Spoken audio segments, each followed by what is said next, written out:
এশিয়ার দেশগুলোকে অভিন্ন চ্যালেঞ্জ মোকাবেলা ও সমৃদ্ধির জন্য নতুন সুযোগ উন্মোচনে একসাথে কাজ করার আহ্বান জানিয়েছেন প্রধান উপদেষ্টা ডক্টর মোহাম্মদ ইউনূস। আজ সকালে জাপানের টোকিওতে নিক্কেই ফোরামের উদ্বোধনী অধিবেশনে তিনি একথা বলেন। জানান, বাংলাদেশের গণতন্ত্রে উত্তরণে সুষ্ঠু ও গ্রহণযোগ্য নির্বাচনের প্রস্তুতি নিচ্ছে সরকার।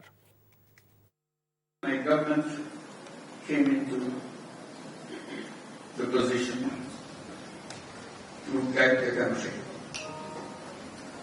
We are working hard to fulfill the dreams and aspirations of our people, to ensure justice, equality, freedom, and dignity of people, and prepare for a free, fair, and credible election, aiming at a smooth transition to democracy. We believe this is a chance to correct the wrongs, build new institutions, and realize the dream for a fairer society. Despite multiple domestic challenges, Bangladesh is playing a role in contributing to global peace and security through participation in UN peacekeeping and peace-building missions.